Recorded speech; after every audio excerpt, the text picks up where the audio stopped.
Hello, my name is Paul Riley from the North America Scientific Marketing Team at Diagnostica Stago, and I am here with Dr. Ela Singh, who's a professor from the Baylor College of Medicine and also Chief of Laboratory Medicine and Chief of Pathology Informatics at the Texas Children's Hospital. Dr. Singh recently gave a PACE-accredited webinar for us called Informatics and the Modern Clinical Laboratory, How to Work with Your Hospital Information Technology Team, which went over various aspects of how best the clinical laboratory can work with information technology teams, along with examples where dialogue has produced tangible, sustainable improvements in the healthcare setting. And the webinar can be accessed by visiting www.stago-advantage.com and visiting the list of on-demand webinars. And we'll also provide a link here in this posting directly to the webinar. And so today I just wanted to ask you, Dr. Singh, some questions related to the webinar you provided for us and give people a little bit of a preview of what you discussed on that webinar. So the first question is, what kind of roadblocks do labs commonly encounter when they're trying to implement middleware or auto verification processes? Yeah, auto verification processes were traditionally the domain of middleware. And today you can do it directly in a middleware or in an EMR system that has a middleware built into the system itself. And the kinds of, I think the first sort of roadblock is to even recognize that auto verification is needed. People get so used to the traditional way of doing things where you look at a result, the technologist looks at it, and then the technologist uses rules that they know in their head and then releases or not releases the result. And people are so used to that traditional method that it does not come up as a priority to look at auto verification. And I think that it's going to be really important as we struggle with staffing shortages. And I don't know a single lab that is not struggling with staffing shortages, that we really bring this to the forefront, that let's think about auto verification. And then once you say, okay, I think I can do auto verification in these domains, then it starts becoming important to define the right people, the right set of people to do this, right? And the right set of people would be a laboratory director who's familiar with the test and its nuances, a technical specialist or technical supervisor, and then a LIS analyst who understands middleware, who understands interfaces, who understands setting up of algorithms so that you can do this. And then I think one of the bigger challenges is if you make those algorithms incredibly complicated, right? And we all tend to want these very precise things. But my suggestion for auto verification is to do the simplest algorithm that you can, and then write that down somewhere. What your algorithm means, all the decision steps, yes, no, and what it's going to mean, so that you don't have to go to your program and code to find out what decisions you made. And that is very easily accessible to somebody who's looking at it, who doesn't want to look at the code to see, well, what might be the different options available given a different result. So keep good notes and keep notes at different levels of what you're going to do, because you may want to change them as recommendations change. You may have to go back and change your auto verification, and then of course you want to verify that it works exactly as you designed it, and you want to just take it through the paces with different numbers, different scenarios. So, and then I would start with something, the simplest stuff first, obviously, and then go on to, because I think that the returns will be so obvious with the simple stuff that you will have time then to build the more complicated things. Okay. Yeah, that makes a lot of sense and helps people just to get started by focusing on the simple things first. Um, and then you mentioned communication within and outside the lab was a real key for successful improvements in turnaround time and quality. You talked about regular department huddle meetings. Do you still find situations where people in the labs might have blind spots, even though they're having these regular huddle meetings? All the time, Sure. because blind spots are exactly that. They're blind spots. If I knew it was a blind spot, I would fix it. It would no longer Sure. be a blind spot. So it Okay. often it takes a miss or a near miss to reveal what our blind spot was, and Mm, it helps to consider that in a situation where it is there is a feeling that you won't be blamed for it, right? That at the mhm, root of all of this is setting up a better system, not not something that penalizes somebody for making a mistake, because mm, everyone comes to work wanting to do a good job that day, sure. especially people who choose to work in healthcare. Um, you know, there's a real desire to help other Hmm. people. So, Right. so I think that it's quite common that people say, "Oh, well, why did this mistake happen? Because they didn't read the procedure, and now they were told to read the procedure." Well, Mm, that's not really going to help, yeah. right?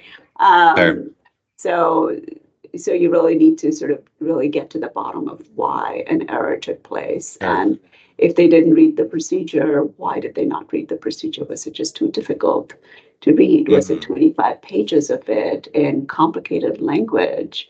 Hmm. Or they were so busy doing other things that they didn't get a chance to read the new modified procedure that you may have put out, Okay.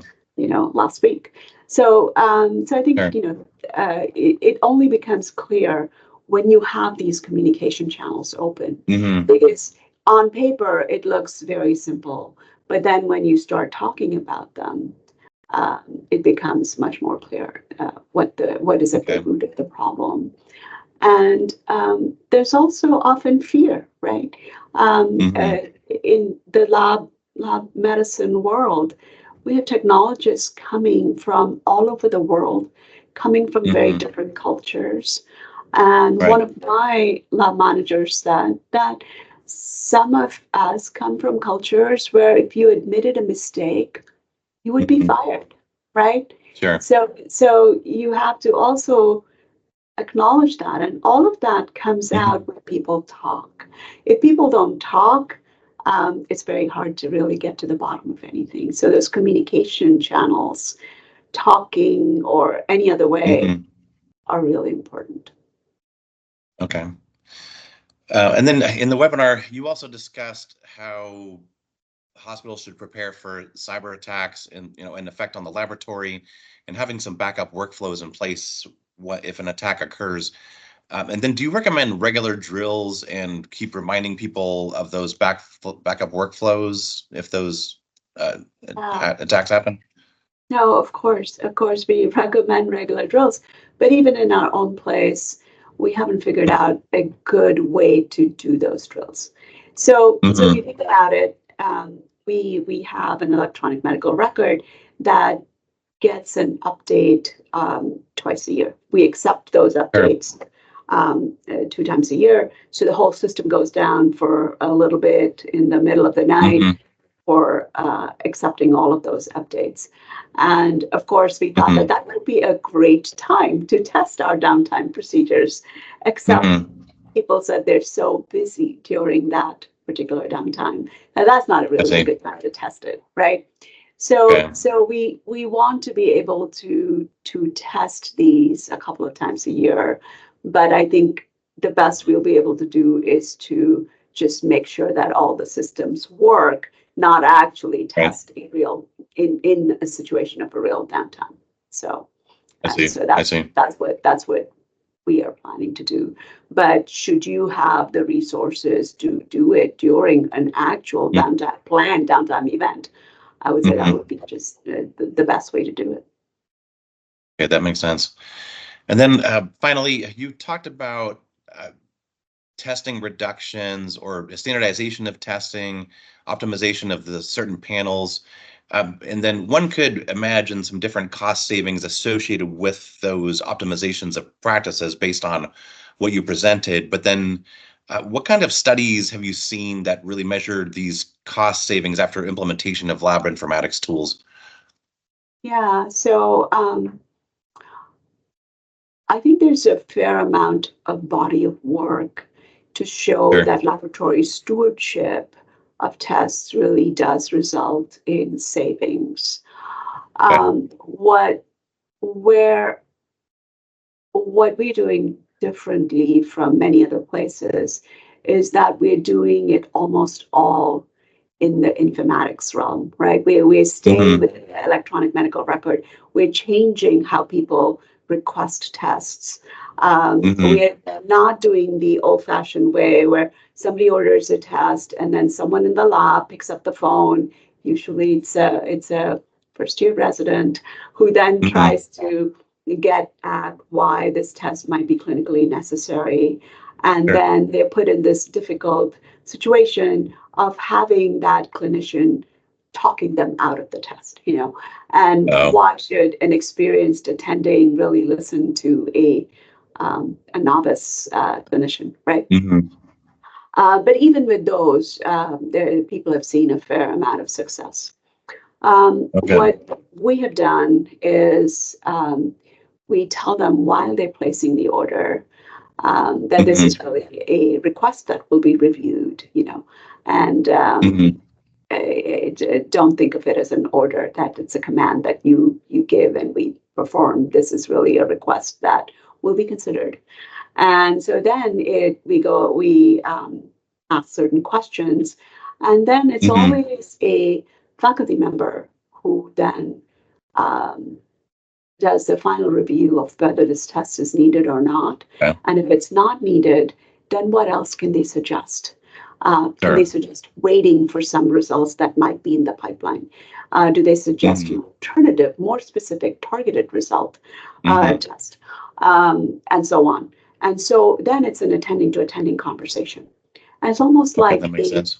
a free consult, right? They're getting the Mm-hmm. opinion of somebody who really knows this laboratory testing space, and Mm-hmm. and then they're really much more willing to listen to what the pathologist is saying. And Yeah. so we have recently done this. We've done this for more than a year Mm-hmm. for a metagenomic next gen sequencing Mm-hmm. assay to determine I see. pathogen ID. And Mm-hmm. we've seen savings of 60%,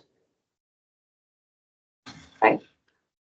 So, Okay. so Wow. that's a sort of huge, huge savings because these are not cheap tests. And Sure.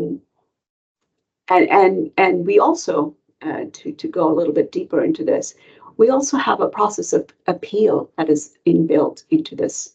So Mm-hmm. if the clinician is not happy with the first decision that they've heard from our pathologist, it goes up to another level of appealing Okay. that decision. And I have to say, many thanks to Dr. Denver Niles, who's running this next gen metagenomic sequencing assay Mm-hmm. stewardship, that not a single one has gone on to the appeal process. People are Okay. generally happy with Oh, good. with what they got, and Mm-hmm. they, so I think that there are huge potential savings in all of this. Yeah. That's really interesting, and I really appreciate again this dialogue today and to talk about these practices that you've implemented because I think they're going to be very impactful to our customers. I'm glad to be of any help at all. Thank you for the Okay, great. opportunity.